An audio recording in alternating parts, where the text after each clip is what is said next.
Narcabuse TV network. All right, my friend. I am a little honored to have you here with me. This is the first of the Audience of One with Perception_Shifter from Instagram.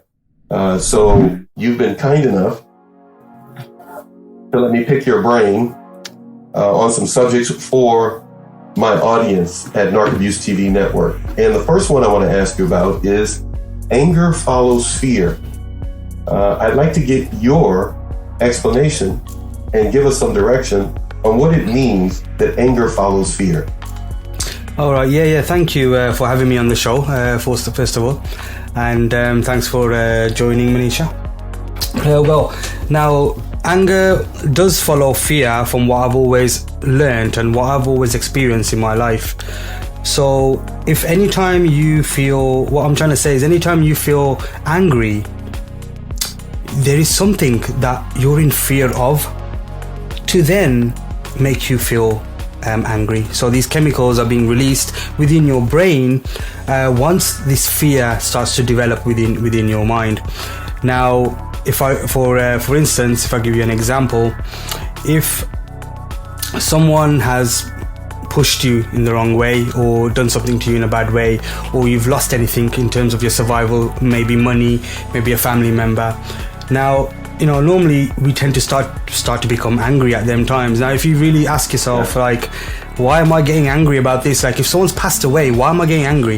If I've been robbed of some sort of money, why am I getting angry? Yes, you are getting angry because of it's probably affected your survival, but then is there something that you're in fear of? Is there something that maybe because of that money you needed to pay your bills, or you needed it for your survival, that you're fearing now that you might not be able to survive, so then you get angry over it? Now, one can argue that if you've come back home and your other half hasn't done the dishes, or hasn't cleaned the house up as promised, as agreed, then you're getting angry about it. Now, if you really think, what could you be fearing there? Like, there's nothing you could be fearing when your partner hasn't cleaned the room or hasn't cleaned the dishes or cooked some food for yourself. So what are you getting angry about? Well, again, you are in fear, of what you would need to do. Okay, now normally what we do is normally focus on the other person, like, it's not my fault why I'm getting angry. Well, that's never the case. It's not your fault. I wouldn't say it's your fault, but I would say the reason is always you. So if you're feeling that this person hasn't done what you expected them to do, then you're going to be in fear that how will I be able to survive now without some food, without clean dishes for the whole week, or cleaning for the whole week. So that's what I mean when I say that fear is first, and then you'd be angry. But if you're angry, if you find what you're fearing about, then you tend to stop being angry even less. Now, I'm not saying, because one would argue that emotions are fine and you should feel every emotion and you should get angry and it's totally fine. Yes, I'm not saying it's not. I'm saying, yes, if you do need to get angry sometimes, you should. But if there's some times where you don't need to be angry, and you can understand that this is only a survival mechanism for something that you're in fear of for your survival. And when you stop being like a scaredy cat, shall I say, then you less be angry. So most of the time, a lot of angry people, and if that is you, if you're being angry, I don't really want to call you scaredy cat, but I do want to tell you that there is something that you're fearing and you're in fear of too much. So once you become fearless, that's when you would start to become less angry and link less things to your survival, and really take responsibility for everything really that's happening in your life. So if somebody hasn't done the dishes or the cooking or whatever it is that you expected them to do, and you're getting angry for that, you have to obviously understand that you can't really change or expect anything from anyone else. So where did you go wrong and what you should do? And instead of being in fear of what's going on, and you know what, it's totally fine as well to fear things and to get angry as well. But just by understanding this little thing, it'll help, especially with people with addiction, mental health, criminal behavior issues. Mm-hmm. It is one thing is the impulsive control, where we find it hard to help with our emotions and keep them in check, and our behaviors and stuff like that. So this is one thing when it comes to anger and fear. So hopefully we're still connected there. Yeah, we are. You can hear me? I could hear you. Okay. So when it comes to this pattern of fear, anger, fear, it can literally become a cycle that a person develops as a lifestyle, that they're living in fear. But they may need to seriously become more responsible with their emotions, and maybe even responsibilities, and not count on someone else.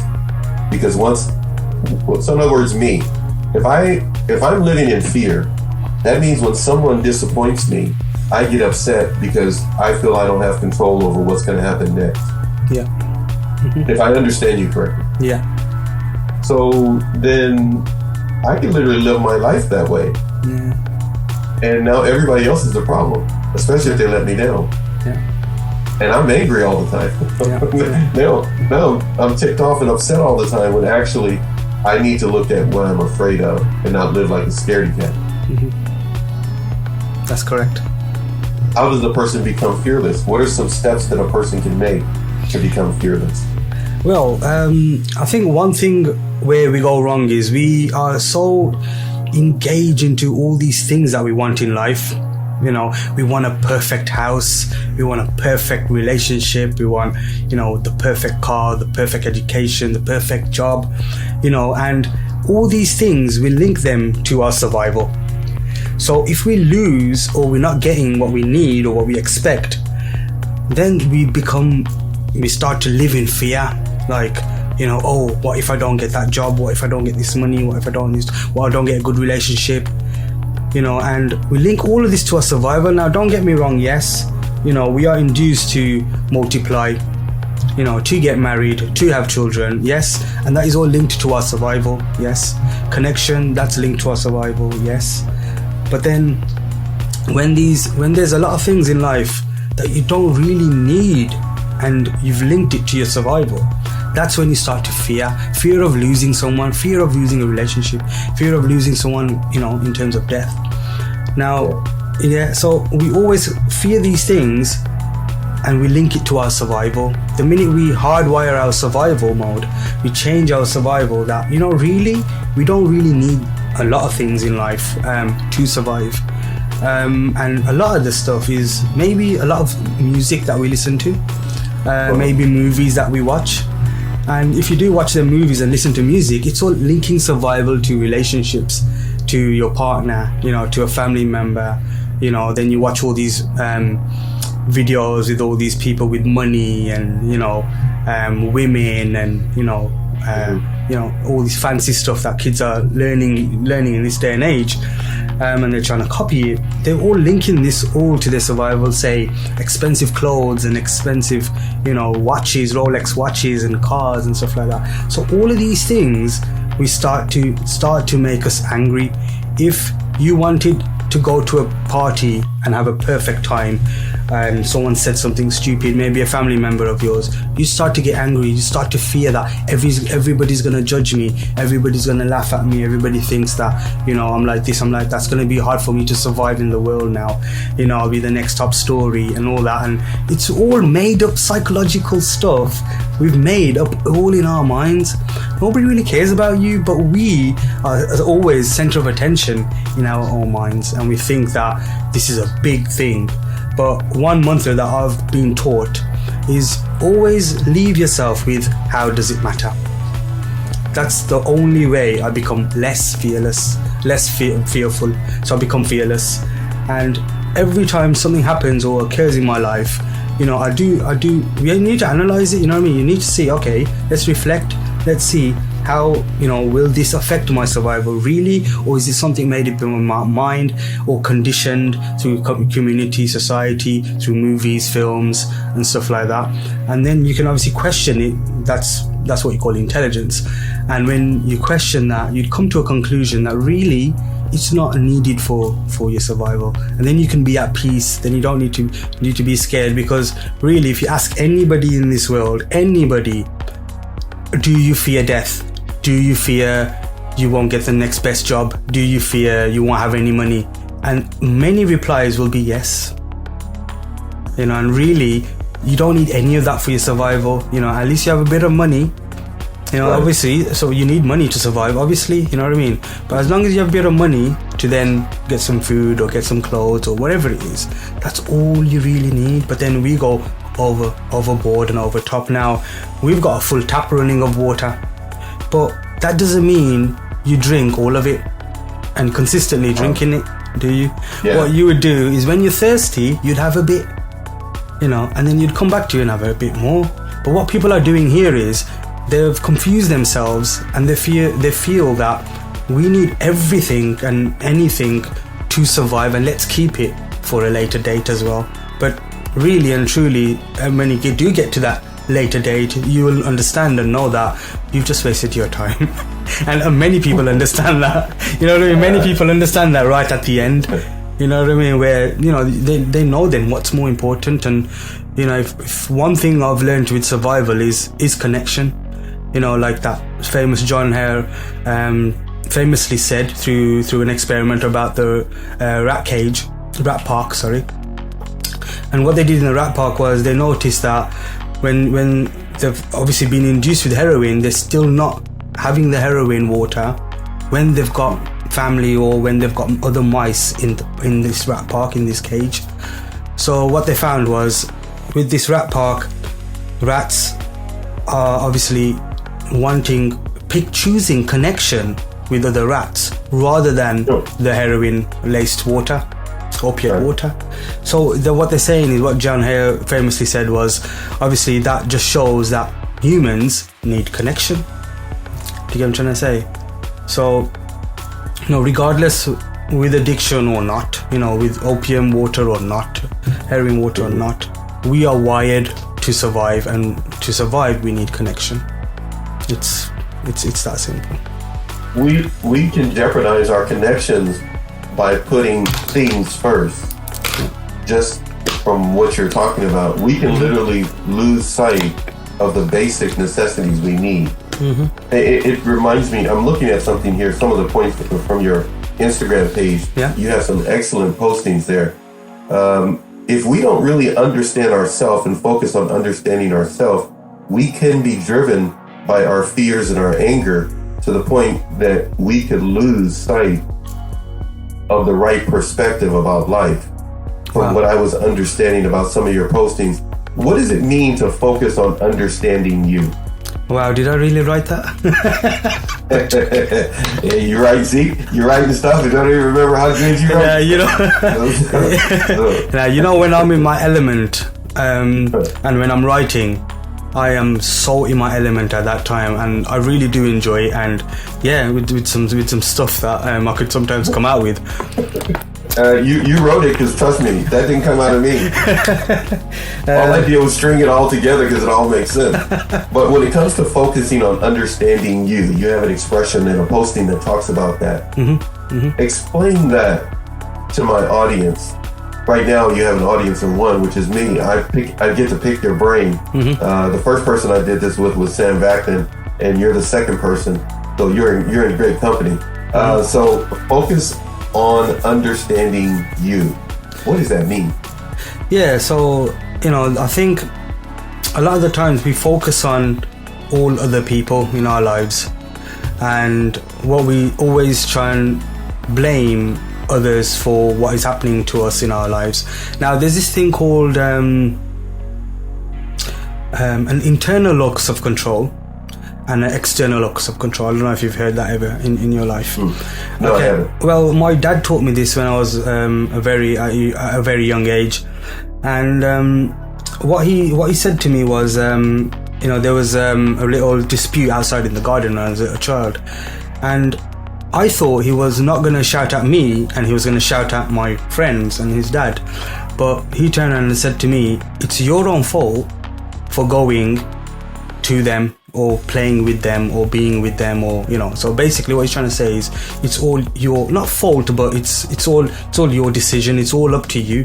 Whatever you want in your life, however you want it to be, it's all in your hands. So that's like an internal locus of control. Anything that happens in your life or that is going to happen, it is all what you have done, what you have created, and if you want to stop it, you can. Yes, sometimes we can't. Say if you have a car accident, or you know, if you've gambled some business money in your business and stuff like that. So there's obviously them things that you can't handle, but then what you're gonna do after that is in your hands.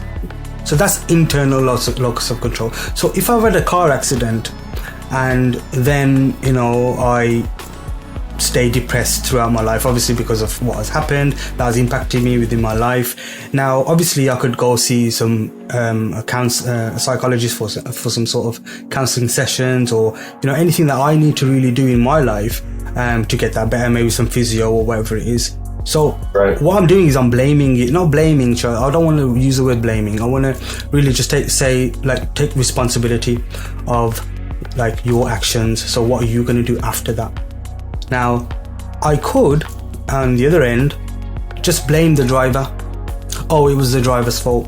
He hit me, you know, and swear at him and be angry with him for the rest of my life.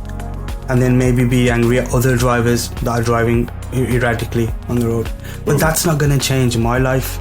So that's internal locus control, external locus control. So even if like praying to God and believing that God or a higher power is controlling everything in your life, that's an external locus of control as well. But if you're just praying, that could be internal, because when you pray, you kind of talk to yourself, and it's just the way you perceive it and how you see God, or how you utilize a higher power in your life. So you can use it as an internal locus of control, where you're speaking to your own subconscious mind, and you know, everything is obviously you, and you're talking to God through you, or you're talking to but if you're blaming God or saying that it's all God, it's all because of God, it's all in God's hands, then that's an external locus of control. So focusing on yourself is having an internal locus of control, and focusing on others or blaming on others or saying it's all because of the world is an external locus of control. Now, if you want to discover yourself, and how maybe what I've wrote in the post, now if you want to discover yourself, you need an internal locus of control, 100%. Otherwise, you can never understand yourself, you can never discover yourself, and then you can never even recover yourself. So when we go into a mental health episode, or addiction, or any criminal behavior, we're sent down into prison or whatever it is, you know, if we don't have an internal locus of control, if we don't discover our own selves, if we don't recover ourselves, then we can never find out who we are and get out of this addiction or help with this mental health or this criminal behavior. So that's more on the self-improvement kind of things. Some people don't even know that, hey look, I didn't know there's an internal and external, so I know I can't be the only one. So some people live their life then blaming everyone else. Yeah, unfortunately, yeah. How does that well, that's not a good perception to have, right? They need to have a perception shift. How do they shift their perception to recognize individual accountability and responsibility?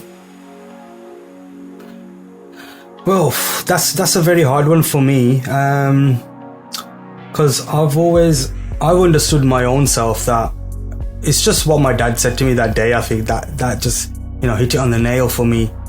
But with a lot of people, it's what you believe, you know, it's what you want to believe in. I think a lot of people don't believe that it's actually in their hands. You know, I think a lot of people don't believe, like, I don't know if you've watched The Secret.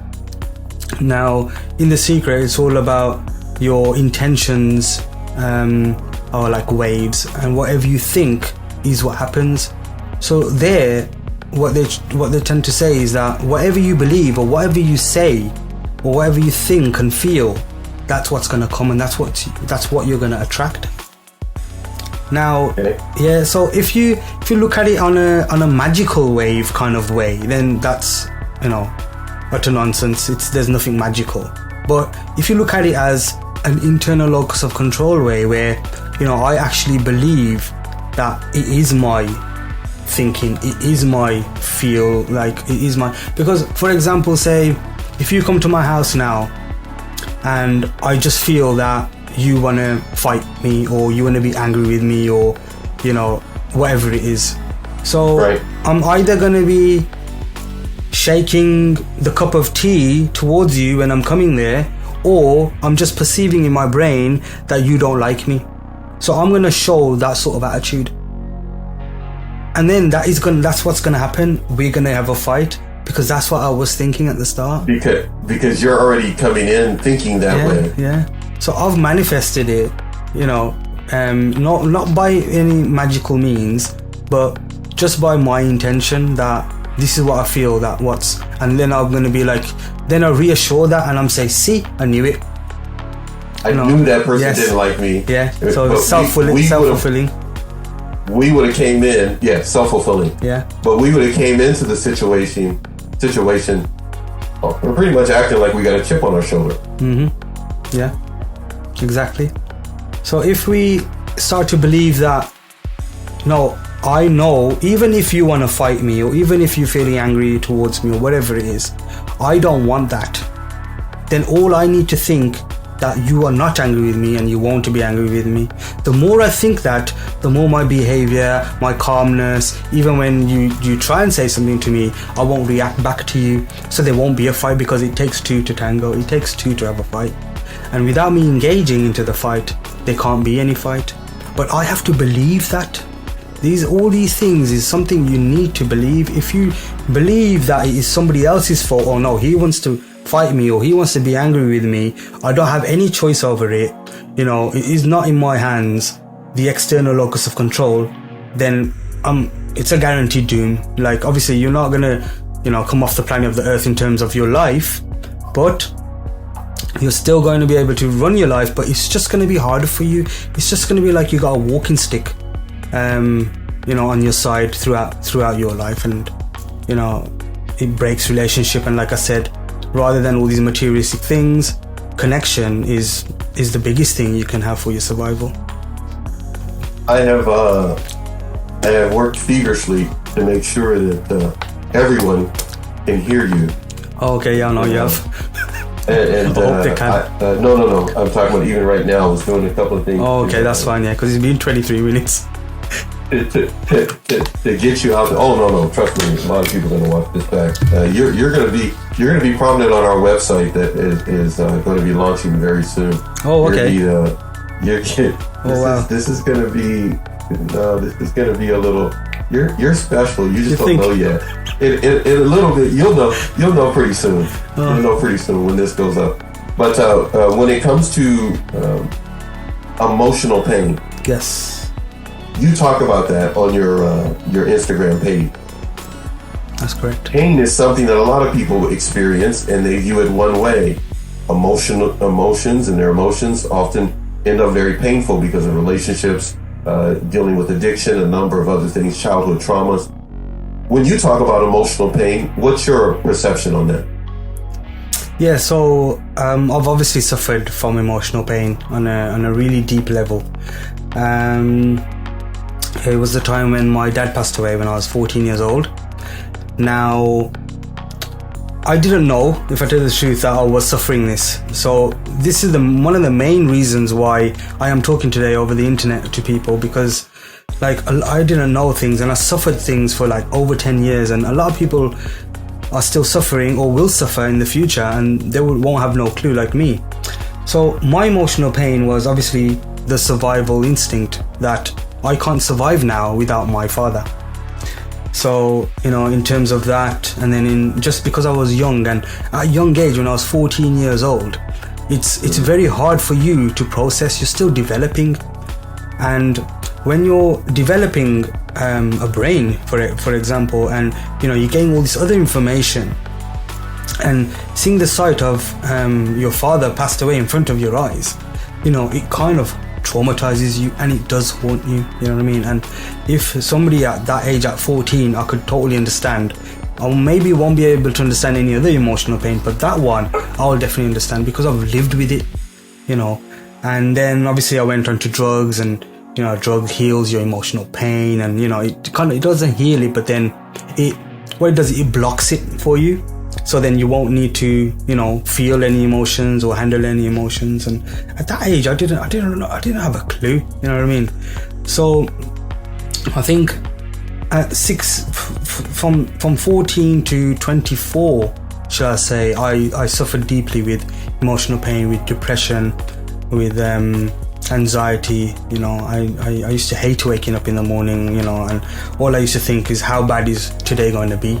And if I tell the truth, today is totally the opposite. But yeah, it was really bad. I was in a really dark place with my emotional pain. So yeah, I've suffered it. And yes, a lot of people suffer other emotional pains, other traumas in their lives.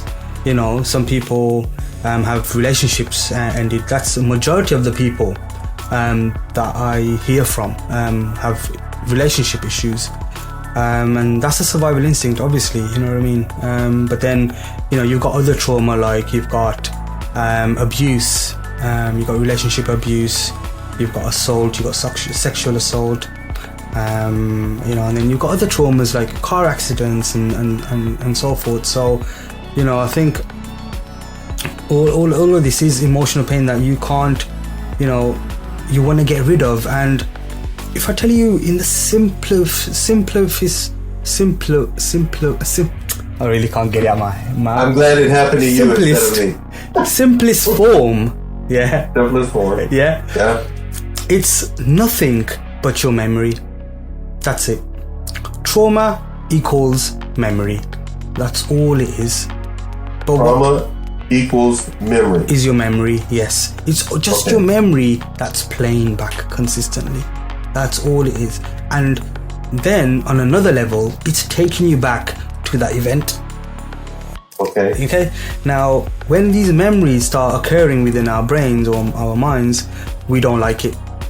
Okay, we get into a psychological mess. If it's a relationship, we keep thinking about that person. If it's a death, we keep thinking, how could this happen to me, like I did, or why? All these questions are appearing. So you can't handle what this has happened to you now in your life. Now, it is a good thing in a way, because then we know what we might face, or what, to become, say, stronger for anything else that might come. Like somebody that has, so for me, for example, if I have to face death again, I'll be fine with it, because I know I've handled it before. But when you haven't handled it at all, it's going to be harder for you. Now, obviously, we know whoever has come, they will have to go one day or another. But if you didn't get these memories occurring in your brain every time, thinking that, oh, okay, this can happen, that can happen in your life, what should you do? If this has happened now, what can you do for next time? So if you're in a relationship and the relationship's broken down, you're taken back to that memory every time. See, whoever has made us like this for a reason. And the only one reason is to learn. Is to learn from that relationship. Is to learn from that death. Is to learn from that car accident. Is to learn from that abuse or that sexual assault or whatever it is. There's always something to learn from it. Now, obviously, sexual assault and a death and a relationship, all three of these are three different things. I don't want to go deep into it, because I know with a lot of trauma in terms of sexual abuse, there is no way of putting that in a great light. With a relationship you can do that, with death you can do that, but with relationship it's a bad thing. 100% is a bad thing. I'm not saying it's a good thing in any way, but in terms of emotional pain, in these three, your brain is taking you back there so you can learn something from that. That's your memory taking you back there. Whoever's made us in this fine way for us to do that. But then what we do is that we don't want to go back there. We don't want to face that day again. We don't want to time travel and face that day again. And because when we get there, we don't feel good. It's like your parents taking you on a holiday and you just don't like it. And a lot of Asians know India, when you're a child, you would hate it. Yeah. Okay. Yeah, but that's how it is. That's how it is, and you don't want to go there. So what you do then is you stop yourself from going to from dealing with that emotional pain. So whether that's drugs, any sort of addiction. Yeah, Dr. Gabor Mate is a big specialist on this, and he has made many books around this, and a lot of topics he spoke about on YouTube about this as well. So we're talking about us having, well, really the challenge of facing something we don't really want to face. So we will find ways to not have to deal with it through addiction, through food, through porn, Yes. through numerous partners, Yes. through leaving one town after another, one Yes. bed after another, one job after another. Got it. And we'll consider it a lifestyle that we're just living, but actually we're running. Yes. We're running from something that we need to excavate, learn, as it were, pull up a chair and learn something from. Okay, Right. you just name all of the population, if not over 3/4 of the population on the planet. All right. But everybody has a tendency to run from something Yes. that they need to take care of. And it's not just a mailbox with a bill. Sometimes it becomes an entire lifestyle to not really handle something that we could have learned something from, which is really preventative maintenance is kind of what you described. But correct me, am I saying that right? That's What you're correct. saying is like emotional preventative maintenance. Yes, 100%. What you've just said, everything you have said, you've hit it on the nail. That's bang on, and you are right. A lot of us in this world are doing that. A lot of us. It's not just That doesn't leave room for finding somebody that you can settle down with and be in love and have It's hard, isn't a it? peaceful Yeah. life. Yeah, yeah. Because if something happens in the relationship, one or both of the parties don't want to address what the real issue is. correct. Yeah, correct. That's a problem. That's a problem. I'm sorry. Yeah, I'm it just is. sitting here thinking about that. Yeah, yeah, That's a it problem. is. Yeah, yeah, 100%. Because the one or both of the parties are going to say, "Hey, it's you. Hey, no, it's you. Hey, it's you." And there could be unresolved issues that, let's say it's me. I would have had unresolved issues before I ever met this person that I never took care of, and now I'm still running from that and whatever happens right now. Yep. That's crazy. That's why in the UK, is half of the population in the UK that are married get divorced. Yeah. Because obviously, So before a person decides to go into a long-term relationship and be committed to that, they need to make sure that they took out all the dirty laundry and cleared up before they start. Yeah. They start, living together with getting married to someone. Wow, man. Okay, I could keep going on that. I'm not going to do that. no, but All it can right, so happen. go- It can happen yeah. after as well. So it can happen after you're married. Yeah, because I know someone who got married and then the mother passed away, and then he kind of lost it and found it hard, and then he had to go through a divorce. You know, because you don't. So a lot of people, they don't want that partner, do they? Who is just depressed. Like, mental health is a big thing in this world, and if your partner isn't giving you what you want for your survival, you're gonna go get it from somewhere else. Whatever it is, whether it's affection, physical relationship, money, housing, whatever it is, however you want your partner, what you want from your partner or in this relationship, because it is a partnership, it is a business partnership, if I tell you the truth.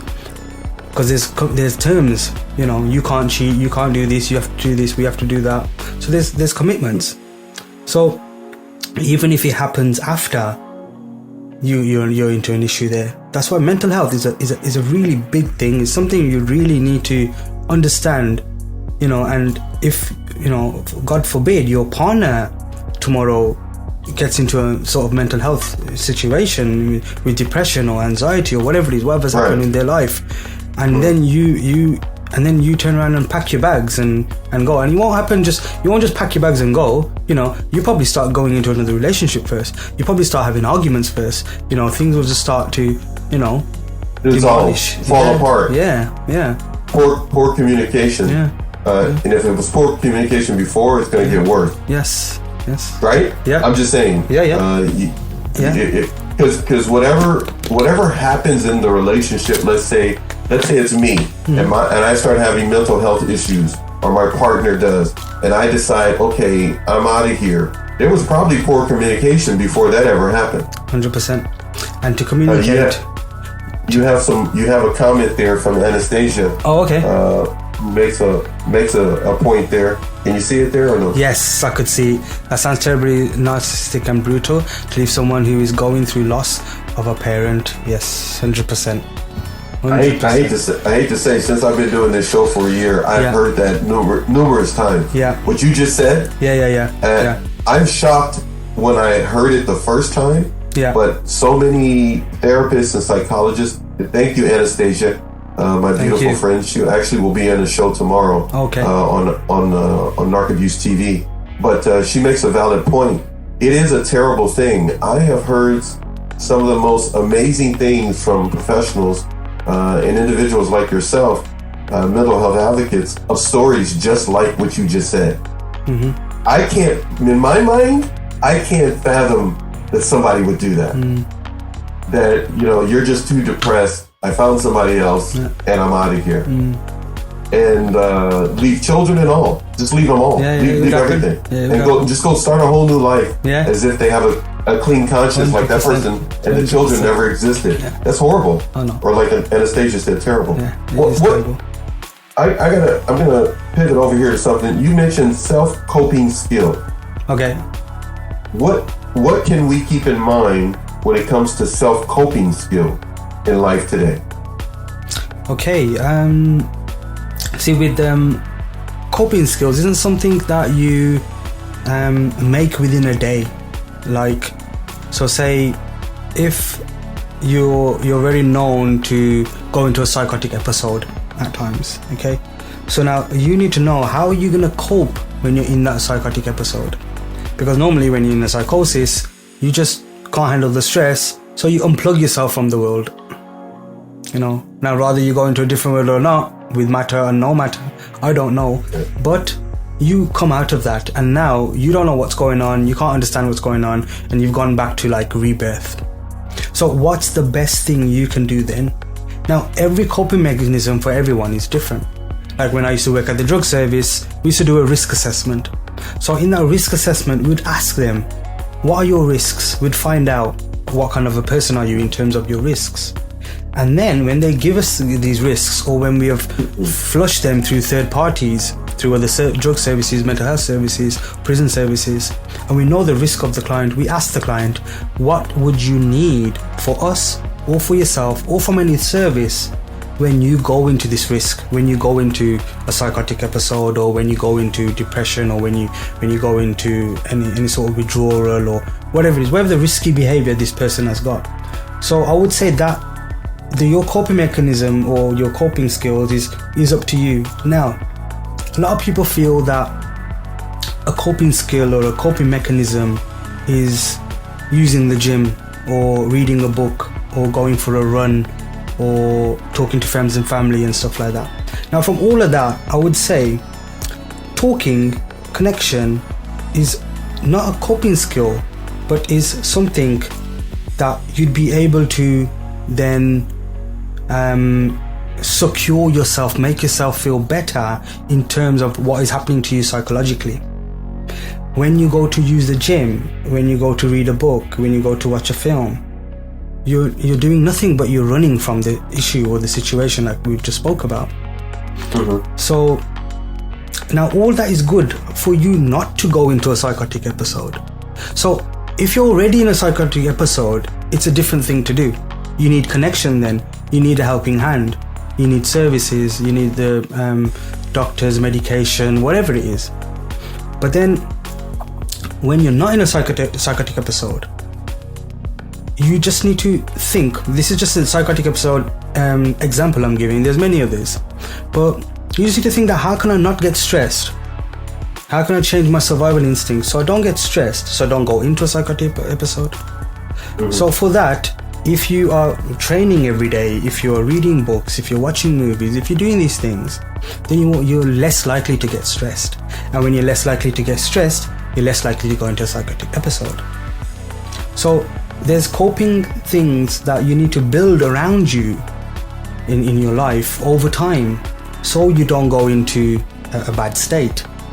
And then there's something that you do when you're in a bad state, and when you're in a bad state, then you don't run, then you face. You stand there and you face, because the more you don't stand there and you don't face, the more larger it gets, the more larger the problem gets, and then you get more problems after that. Then you'll be at the doctors getting medication. I'm not against medication whatsoever, but what I'm saying is, there is a way where you might not need medication, or you might not need it for life, or whatever it is. And a lot of people do get a bit touchy about this subject in terms of medication, and I'm not against medication in any sort of way, but there is other ways that you can handle your stuff. So for example, like we spoke about emotional pain and your memories. Now, if somebody that's going through emotional pain, this is why they're taking medication for depression, anxiety, whatever it is. Yeah, that can happen. Yeah, yes, yeah. That can happen. So if I say to them, oh, okay, it's your memories. Now, if I say to you, it's your memories, let's delete all your memories, and then you won't go through any emotional pain. Would you want that? Now, of course, they wouldn't want that, because then they've got good memories as well. So they're okay to have good memories, but they don't want the bad memories, where they can grow and they can learn something from things that has happened to them in the past. Now, if you look at any animal, any plant, any human being, we grow, and that's life, because we grow. Yeah. So if you don't grow, what are you? You're dead. You're right? dead. You're dead. So I got it. you got the answer. You got the answer. So if you're dead, I was hoping you wouldn't ask me anything. I was thinking he's gonna know this one. I told you from the beginning, I don't know nothing. And you asked me a question, I'm sitting there going like, oh dude, what's the right answer? Dead? Dead? Yes, perfect. Ding, I got it right. Yeah. Okay, so go ahead. So wait, I'm gonna ask go this for it. then. Yeah. Okay, so check this out. When it comes to a relationship then, okay? Mental health and a relationship. Our mental health, keeping our mental health where it needs to be, feeding it, taking care of it, nurturing it while we're in a relationship. And the relationship turns abusive.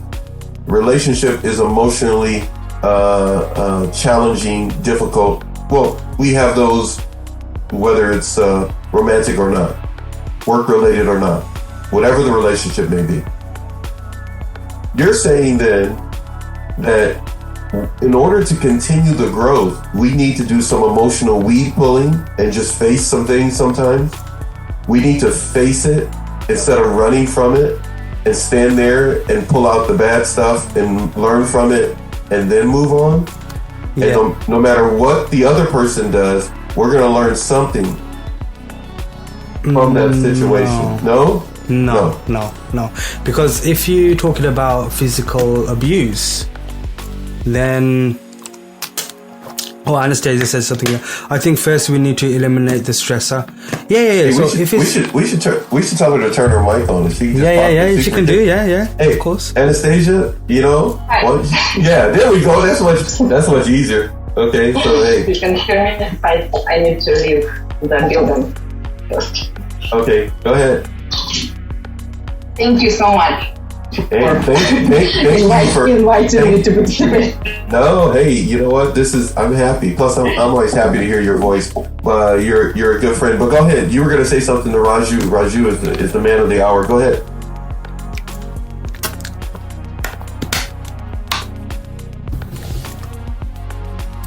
You still there, Anastasia? Anastasia, go ahead if you wanted to say something, my dear. Must be internet. Okay. Must be internet. Yeah.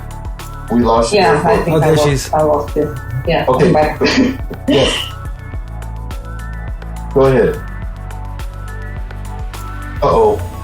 We lost you again. Are you asking me? I didn't hear anything. I was. Yes. Go ahead.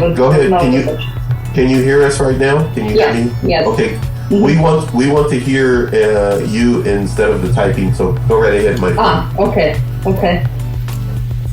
So my point was that you need to eliminate the stressor first before you start your healing journey, because otherwise it would be always kind of interrupting that stressor if you still have it, right? Yeah, 100%. Obviously, if there's an abusive relationship, I think that's something that you're talking about. Then yes, we can't be in a relationship like that, you know. And I've done all the safeguarding training at work, whether it's adults or a child, and I would suggest anybody in a relationship, no matter what abuse it is, physical, financial, you know, any neglect, any psychological, whatever abuse it is, you do not need to stick around. I wouldn't personally, and you know, you don't need to either, and nobody should stick around and, you know, be in that sort of relationship. So yeah, I would eliminate the stressor straight away. But sometimes, say there is stresses that we can't, maybe say on a physical level, we've got any sort of physical problems, them stresses we can't, chronic pain we can't. And then other things that we are putting into ourselves, so say smoking, that's a big stressor. Drugs, alcohol, that's a really big stressor. So there's some things that sorry, on those coping mechanisms, well, smoking, drinking, they're just your way of dealing with the problem. I would say could they also be considered to be coping inhibitors as well? Could they be considered to be an inhibitor, or could they also be a way of blocking an individual to be in a position to cope, because they would create more problems? Yeah, 100%. Because I think it's a sorry. No, go ahead, Anastasia, please. It's a very fine-tuned balance. It's very it's not the straightforward answer. I think some of those coping mechanisms which are harmful in the long run, they can be used. I think it's I don't know who decides how to balance.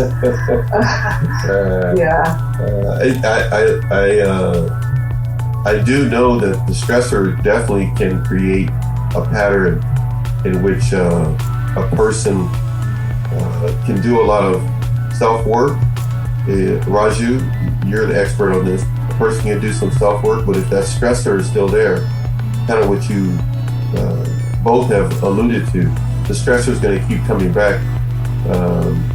That's going to be a problem. Unless it's something that cannot be removed and must be endured.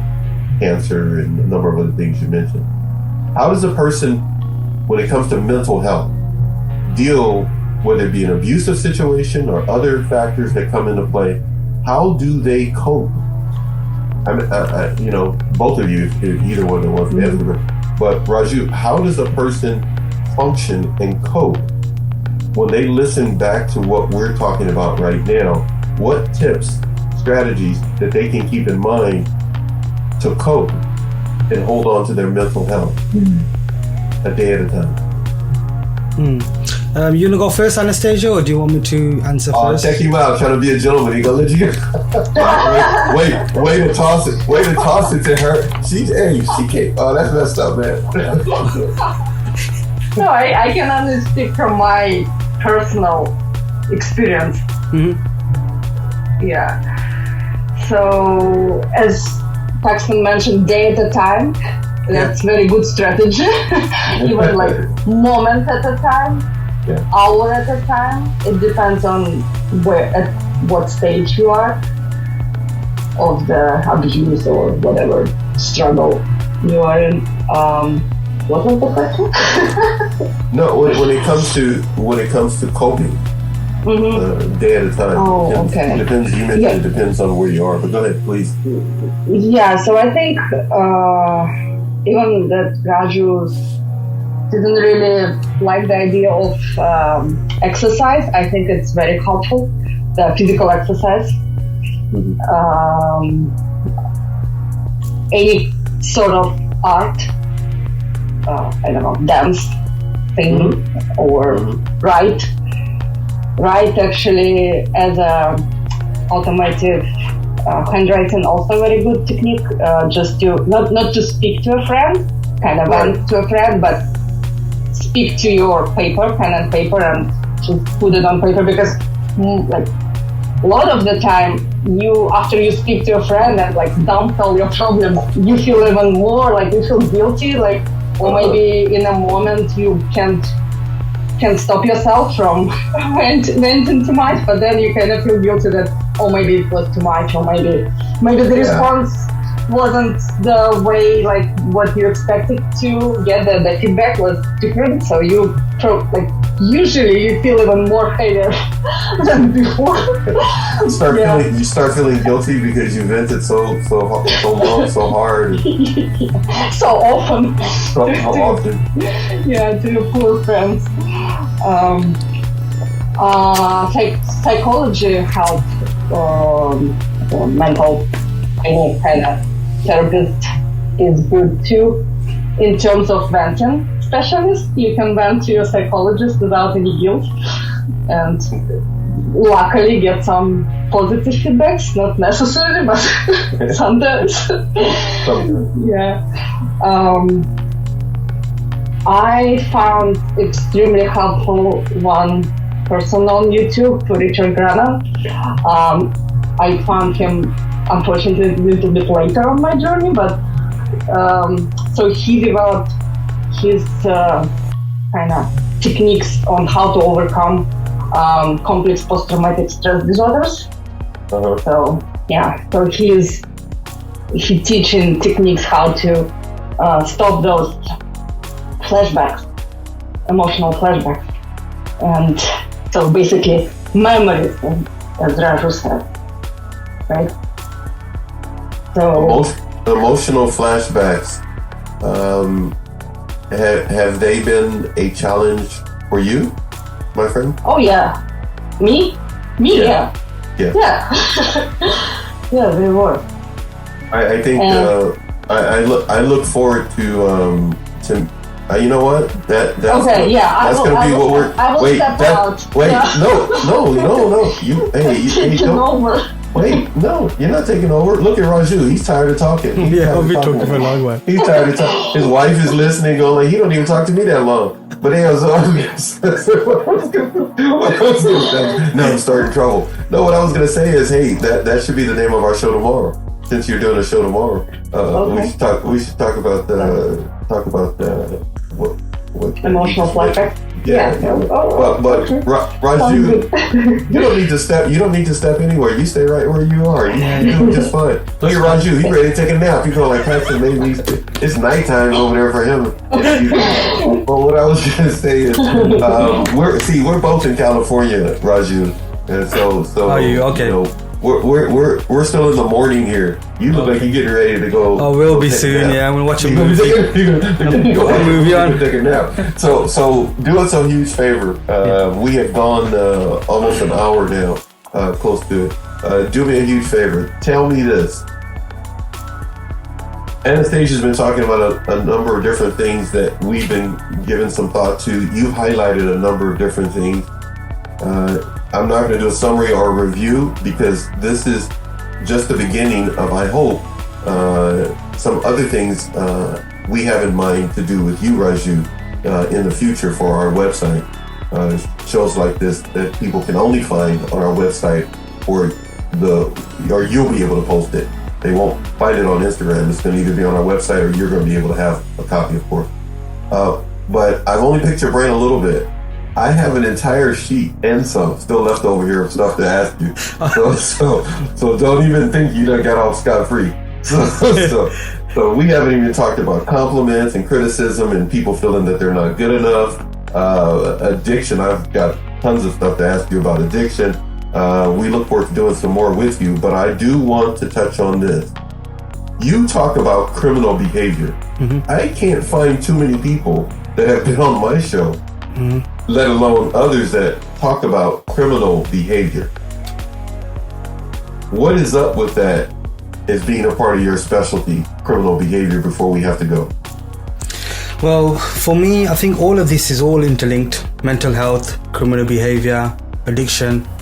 the help that you can help someone with an addiction problem or a mental health problem is the same help that a criminal behavior would need, because it's all. Well, time out. Wait, that was really good. No, wait. What did you just say? They're all the same help. That was really. Yeah, the help that you need, it's all psychological. Oh, okay. It's all psychological. That's all it is. And the main thing, what it is about the psychological stuff is the want to feel better.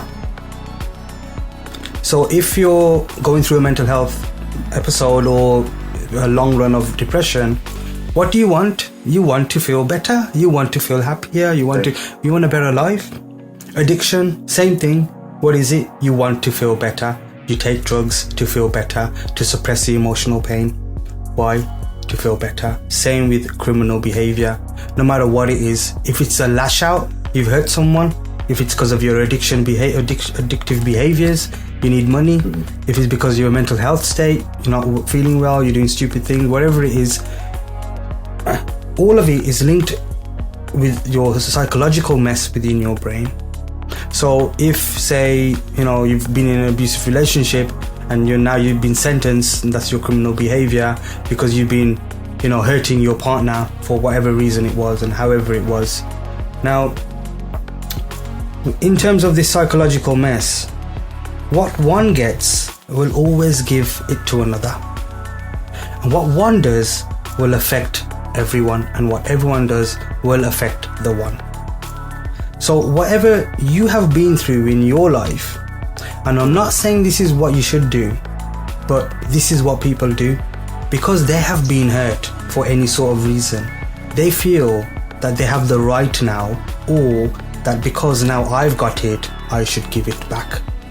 Now, I really don't know how it works in terms of that, because I haven't really lived that sort of life. But I do know, in terms of criminal behavior, I justified in my head that because of my dad passed away, watch what I do to this world now. But really, I was messing my own world, nobody else's.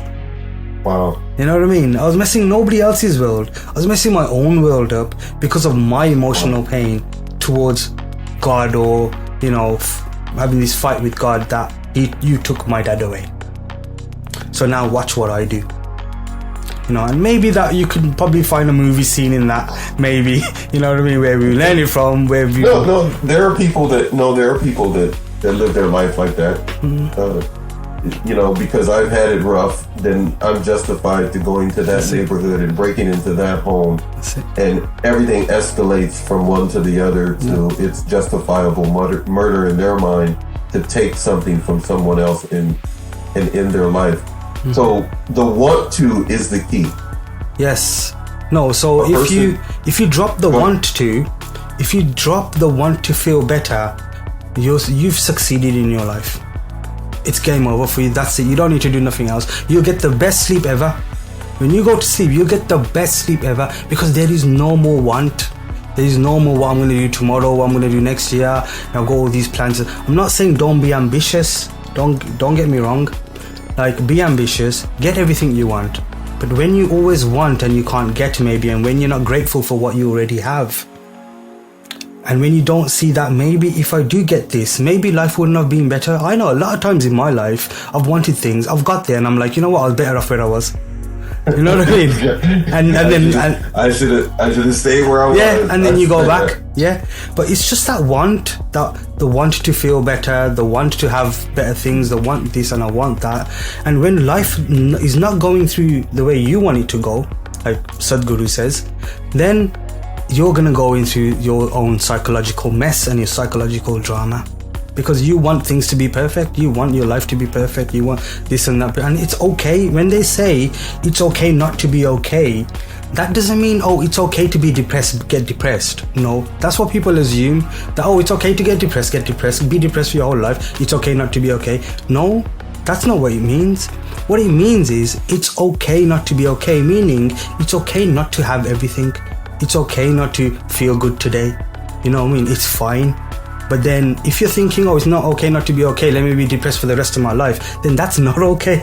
That's not okay. That's incorrect. But people believe that. Yeah. But people assume that. They're like, you know what? It's fine. Like, like, I'm no one to judge. It's your life. If you want to be depressed today or tomorrow, I did it for 10 years. You know what I mean? So I'm no one to judge. But if you want to be, then that's fine. If you don't want to be, then find out how. But what people do is they need the help, but then when you get the advice of someone or you hear things from specialists or people that have been through it, they assume that they're wrong, or they try and challenge them and they say, no, that's wrong. But then you're the one who's asking for help. You're the one that needs the help. You're the one that is not successful in terms of whatever you need, addiction, mental health, criminal behavior, right. Whatever it is. So, but when someone is telling you, you're then challenging that. It's different when you don't understand something. But when when you need the help and then you try and teach them that, no, this is how you handle your relationship, but your relationship is totally, in a mad one, you know what I mean? Or this is how you handle your mental health, but your mental health's screwed totally, But this is where people go wrong. So like, I think a lot of people, what we do is we learn a lot from books, from TV, from YouTube, this, that. But then if you haven't experienced it, like Anastasia has, you know what I mean? If you haven't experienced the emotional pain, you will never know how to come out of it. You can read all the books in the world, or you can listen to all YouTube videos in the world, you know what I mean? But if you haven't experienced it, you're not going to be able to get out of it. What people do, they haven't experienced it, and then they haven't got out of it, and they be like, oh no, this is how you do it. But no, how can you? You can't just assume that you know how to swim, or read all the books in the swim and not jump in the water. Right. You know what I mean? That doesn't mean you know how to swim. You know what I mean? Or what people do is they assume that they know it all, and then they jump in the water, they get to the deep end, and then they want to learn. Now, what's the point of trying to learn now? Yeah. You can't learn now. You've got to learn before. You're in the deep end now. Do you about to die. You're gonna die. So I think these are the barriers we face, people face with addiction, mental health, criminal behavior. We just assume that we know what we're doing, or we've heard this, we've done that, but you need to really experience it. You need to dive into the deep end sometimes, you know what I mean? And you need to experience it all, get down there, get dirty, it's fine, and then come out of it. And you will. You'll get upset, you'll cry your heart out. Tomorrow you'll be fine. Next year you'll be fine. Don't run away from the depression. Yeah. Or what needs to be looked at. Because it will just grow and build, and it'll become worse. Literally, as you're saying, get down and dirty with whatever is troubling you, what's troubling us, and don't try to run from it or sweep it under the rug. Deal with it. Work through it. And don't just don't try to find ways to escape. It's okay to eat some ice cream, but don't make that no, I'm just saying. No, I'm just two or three a day. I'll find out what you do now. Wait, no, an entire chocolate cake, man. That's I go like, no, this cake's for me. You're like, when I eat this, emotionally, I'm gonna feel better until I get on the scale the next day, and then I start hating myself all over. See, there you go. You have the want. So I have to have the want, right? You have the want. The want to. I have the wrong one. Yeah, the wrong one. Yeah. The wrong one. Yeah. I have to have the proper one. Hey, look, my friend, thank you for doing this with me. No you problem. are the second person that I've done this with. You will not be the last, but hopefully this will not be your last, and you will allow me to have you on again to pick your brain. Because, again, like I mentioned, this is something for our website that will be coming out soon, where we will have a number of, as it were, free live shows that people can come to, but they will be shows on demand on our website for people to see, of people we want to learn from, like yourself. And Anastasia, thank you so much, my friend, my beautiful friend, for being here. You're a good person, and for being here. By the way, Raju, whatever you do, make sure you follow her page. Yes. Because she's gonna be, when she's famous, she may remember you and I, but when she's famous, her agency, they may let her talk to us again. I'm not sure. Her people, big conglomerate she becomes. But maybe you can remember Raju and his family and me when you become famous, Anastasia. I'll see you tomorrow, though. Yeah, you're too nice. Can I say just one word to Raju? Yeah. Please say more than one. But go ahead. Yeah, Raju, I just want to tell you that I'm really sorry that what happened to you when you were 14 years old. Oh, okay. And I'm glad that you're doing good now and you overcome that tragedy in your life. It's very hard. I can't only imagine. I'm really sorry. And That's okay. I wish you all the best. Yeah. Thank you. Thank you. Yeah. Thank you. I was gonna say I truly appreciate Anastasia because she is such a good-hearted person, and you just proved that before I even said it. So thank you very much for saying that. I must say to you too, Raju, thank you for taking out of your time. I wanna make sure to say this to you while your wife she's probably asleep. She just probably she's probably knocked out right now. And probably asleep watching TV just to show that she's giving you support. But she is an amazing woman because she has kept you around and decided that you are a really good guy to take the trash out. So I'm glad she kept you. I'm glad she kept you. And I feel your pain, my friend, when you talk about your dad. I was 16 when my father died. He was my best friend. So I understand what you're saying, and those moments of depression that could happen from that. But we are here today because we survived it. Your wife is talking to you right there on the screen. Oh, thank you guys. Oh, He's thanking he's you a like good she guy. doesn't thank me. Yeah. Thank us. Don't thank him until he takes the trash out. Make sure he gives you a foot rub and a back rub. Oh, Put some God. candles up. Don't say that. Go grocery shopping. Give him a long grocery list. Make him find stuff in the store that's hard to find. Oh, God. All right, thank you. I'm done here torturing you. I will talk to you again, my friend, and you will of course get a copy of this. Yes.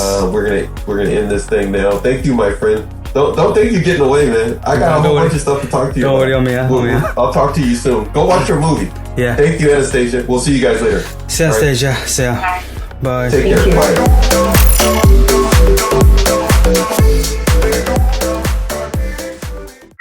Bye.